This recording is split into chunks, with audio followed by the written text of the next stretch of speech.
औषध निरीक्षक भरतीचा पेपर फुटला आणि त्याबद्दल रोहित पवारांनी हा विषय लावून धरला आणि त्यानंतर एमपीएससीनं चौकशी केली आणि या सगळ्या चौकशीमधून खरंच पेपर फुटला होता ही गोष्ट समोर आली। आता ही गोष्ट समोर आल्यानंतर तो पेपर रद्द झालाय आणि यामुळे रोहित पवारांनी आणखी एक यशस्वी आंदोलन केलंय असं बोललं जातंय आणि त्यामुळे रोहित पवारांची सध्या राजकीय वर्तुळात मोठ्या प्रमाणावर प्रशंसा होताना आपल्याला बघायला मिळते। आता या सगळ्या चर्चांमध्ये रोहित पवारांचं राजकारण नेमकं सध्या कुठे उभं आहे किंवा त्यांच्या जनरेशनच्या किंवा त्यांच्या पिढीच्या राजकारण्यांमध्ये त्यांचं स्थान काय आहे याचा विचार मी काल करत होतो आणि त्याच अनुषंगानं रोहित पवारांचं राजकारण सध्या नेमकं कुठं उभं आहे आणि ते कोणत्या दिशेनं जातंय याबद्दल मी जे मुक्त चिंतन केलं ते मुक्त चिंतन मी आज तुमच्या समोर मांडणार आहे। त्यामुळं हे मुक्त चिंतन बघण्यासाठी हा व्हिडिओ तुम्ही शेवटपर्यंत पहा आणि व्हिडिओ शेवटपर्यंत बघितल्यानंतर महाराष्ट्राच्या भविष्यातल्या राजकारणाचा आलेख नेमका कसा असणार आहे किंवा महाराष्ट्रातलं भविष्यातलं राजकारण नेमकं कसं दिसेल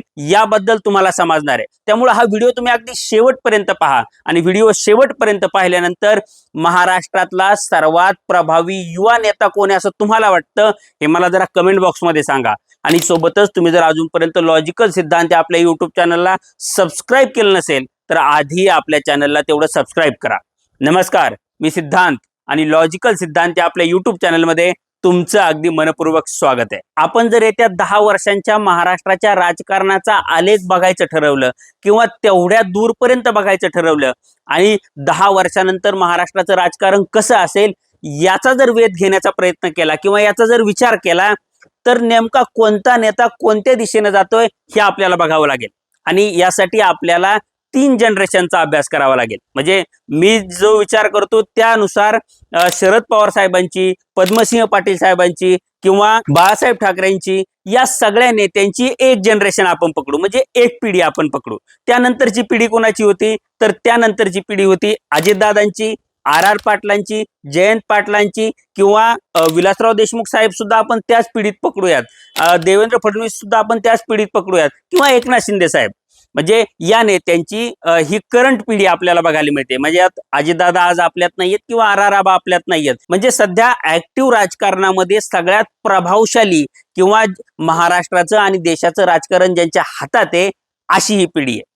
पण आता यानंतरची जी पिढी राजकारणात येऊ पाहते किंवा राजकारणात स्थिरस्थावर होऊ पाहते त्या पिढीमध्ये कोण कोण आहेत तर त्या पिढीमध्ये जिशान सिद्दीकी म्हणा, रोहित पवार म्हणा, पार्थ पवार म्हणा किंवा आदित्य ठाकरे म्हणा, आदिती तटकरे म्हणा, हे सगळे नेते आहेत। आता या पिढीचा जर आपण विचार केला तर या पिढीमध्ये मला 4 नावं अतिशय प्रभावी असलेले बघायला मिळतात। म्हणजे ते काहीतरी प्रयत्न करतायत किंवा पक्ष संघटनेमध्ये काही प्रयत्न करतायत किंवा ते स्वतःचं राजकीय करिअर सिरियसली घेतायत असं वाटतं। आता यामध्ये पहिलं नाव म्हणजे रोहित पवारांचं, दुसरं नाव म्हणजे आदित्य ठाकरेंचं, तिसरं नाव म्हणजे श्रीकांत शिंदेचं आणि चौथं नाव म्हणजे आदिती तटकरेंचं। आता या 4 नेत्यांच्या राजकारणाचं टेम्पलेट आपण एक एक करून बघू।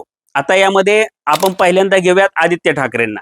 तर आदित्य ठाकरे हे उद्धव ठाकरेंचे वारसदार आहेत किंवा बाळासाहेब ठाकरेंचा थेट वारसा त्यांच्याकडे पोहोचलाय आणि बाळासाहेबांचा वारस म्हणून त्यांचा पक्ष कितीही गलितगात्र झाला किंवा शिंदेंनी त्यांचे कितीही लोक फोडले तरीही एक निष्ठावंत शिवसैनिकांची फळी ही आदित्य ठाकरेंच्या मागे असणार आहे। त्यामुळं आदित्य ठाकरे हे भविष्यातल्या राजकारणामध्ये ठाकरे ब्रँडचं नेतृत्व करतील असं दिसतंय। पण आदित्य ठाकरेंचं राजकारण जर आपण बघितलं तर उद्धव ठाकरेंचं मुख्यमंत्रीपद गेल्यापासून ते विरोधी पक्षात आहेत, पण तेव्हापासून जनतेच्या प्रश्नावर मैदानात उतरून लढण्याची जी गरज होती ती गरज त्यांनी पूर्ण केलेली नाहीये किंवा जनतेच्या कोणत्याही मुद्द्यावर ते मैदानात येऊन थेटपणे लढलेले नाहीयेत किंवा त्यांनी कोणती आंदोलनं केलेली नाहीयेत।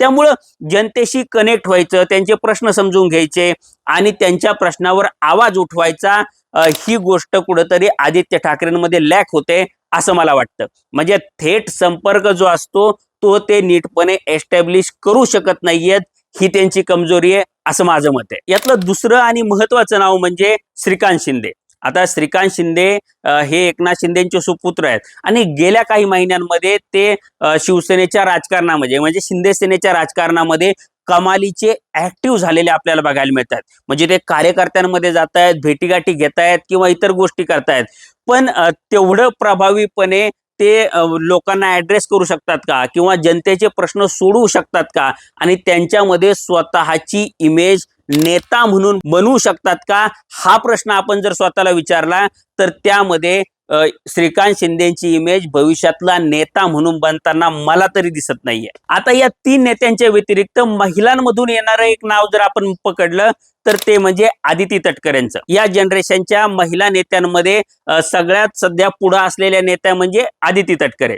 आता आदिती तटकरे या सध्या महाराष्ट्रात मंत्री आहेत, आणि त्यांच्या मंत्रिपदाचा कारभार जर आपण बघितला, किंवा मंत्रिपदाच्या माध्यमातून महिलांशी संपर्क साधणं असेल, त्यांचे प्रश्न सोडवणं असेल, त्यांच्याशी नीटपणे संवाद साधणं असेल, आणि आपल्या मंत्रिपदाची चुणूक दाखवणं असेल, या गोष्टींमध्ये मला कुठंतरी आदिती तटकरे ह्या लॅक असलेल्या किंवा कमी असलेल्या बघायला मिळतात, किंवा त्या तेवढ्या प्रभावीपणे आपल्या मंत्रिपदाचा फायदा घेऊन स्वतःचं भविष्यातलं राजकारण नीटपणे सेट करू शकत नाहीयेत, असं माझं म्हणणं आहे. म्हणजे मंत्रिपदाचा फायदा घेऊन स्वतःची इमेज बिल्डिंग करणं, लोकांमध्ये जाणं, किंवा लोकांमध्ये आपली स्वतःची एक वेगळी ओळख बनवणं, या गोष्टी आदिती तटकरे करताना दिसत नाहीयेत, असं माझं मत आहे. आता या सगळ्या युवा नेत्यांच्या टेम्पलेटमध्ये जर आपण रोहित पवारांचा विचार केला तर रोहित पवार मला यामध्ये वेगळे भासतात. म्हणजे भविष्यातलं राजकारण त्यांना कळतंय, किंवा आपल्याला नेमकं कोणत्या दिशेला जायचंय, आपला आलेख कसा असेल, आपलं राजकारण आपण कशा शेपने घेऊन जायचं, कोणत्या मार्गाने घेऊन जायचं, ही गोष्ट रोहित पवारांना अगदी क्लिअर आहे, आणि ते त्या मार्गाने मार्गक्रमण करताना मला दिसत आहेत. म्हणजे बघा, सध्या रोहित पवार हे विरोधी पक्षात आहेत. आता विरोधी पक्षात रोहित पवार हे एकटेच नाहीयेत, तर शरद पवार गट हा विरोधी पक्षात आहे, किंवा ठाकरेंची शिवसेना विरोधी पक्षात आहे, काँग्रेस विरोधी पक्षात आहे.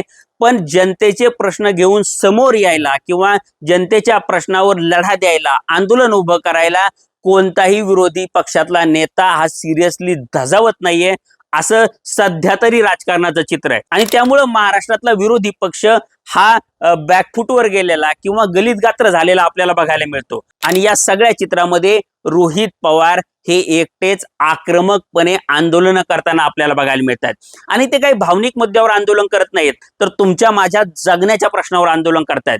म्हणजे रोहित पवारांचं एक आंदोलन कांदा प्रश्नावर झालं, आणि त्यांनी ते आंदोलन केल्यानंतर कांदा शेतकऱ्यांना वाढीव भाव मिळाला, किंवा त्यांनी कर्जमाफीसाठीचं आंदोलन केलं, आणि त्यांनी अन्नत्याग आंदोलन केल्यानंतर, किंवा संभाजीनगरचं आंदोलन केल्यानंतर कर्जमाफीमध्ये ज्या जाचक अटी टाकल्या होत्या त्या जाचक अटी सरकारला काढाव्या लागल्या, किंवा एमपीएससीच्या विद्यार्थ्यांबद्दल त्यांनी जो आवाज उठवला त्यामध्ये सुद्धा एमपीएससीच्या विद्यार्थ्यांना न्याय मिळवून देण्यात ते यशस्वी ठरलेत. किंवा आता ज्या उदाहरणानं मी सुरुवात केली औषध निरीक्षक भरतीच्या संदर्भातलं, म्हणजे औषध निरीक्षक भरतीचा पेपर फुटला याबद्दल 2 विद्यार्थ्यांनी तक्रार केली. या 2 विद्यार्थ्यांच्या तक्रारीवर सरकारनं जी ऍक्शन घ्यायला पाहिजे होती ती ऍक्शन घेतली नाही, आणि त्यामुळं रोहित पवार या प्रकरणात उतरले, आणि त्यांनी हे प्रकरण अतिशय सिरियसली लावून धरलं.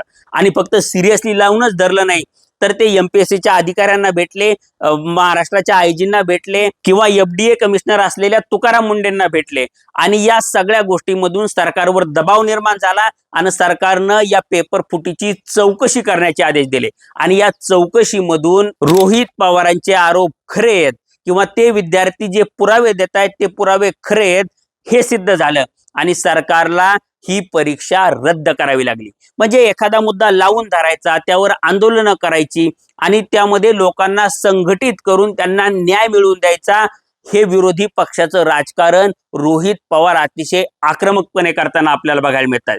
आता अनेक नेत्यांना ईडीच्या नोटीस आल्या, काही नेते हे भाजपवासी सुद्धा झाले, आणि त्यांच्या ईडीच्या चौकशात थांबलेल्या आपल्याला बघायला मिळतात. पण यामध्ये सुद्धा रोहित पवार आपल्याला वेगळे दिसत आहेत.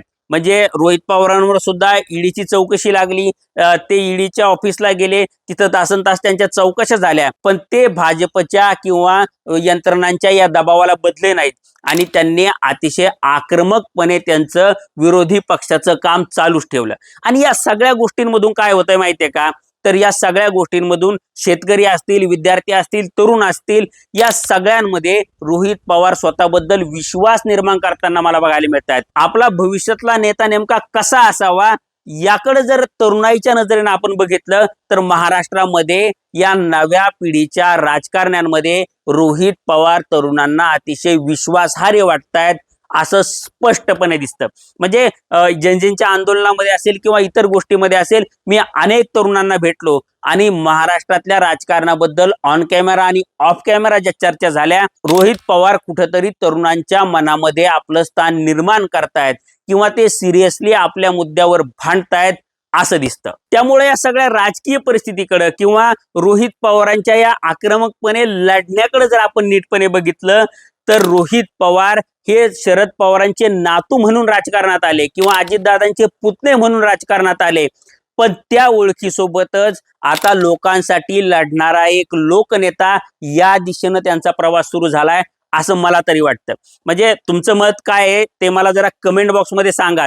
किंवा रोहित पवार लढतायत असं तुम्हाला वाटतं की मी रोहित पवारांची उगाचच वाहवा करतो असं तुम्हाला वाटतं, हे पण मला कमेंटमध्ये सांगा. किंवा महाराष्ट्रामधला सर्वात प्रभावी युवा नेता कोण आहे असं तुम्हाला वाटतं ते सुद्धा मला जरा कमेंटमध्ये सांगा. हा व्हिडिओ आवडला असेल, हे विश्लेषण आवडलं असेल किंवा माझं हे मुक्त चिंतन आवडलं असेल तर या व्हिडिओला लाईक करा आणि असेच नवनवीन व्हिडिओ पाहण्यासाठी लॉजिकल सिद्धांत आपल्या यूट्यूब चॅनलला सबस्क्राईब करायला विसरू नका. धन्यवाद.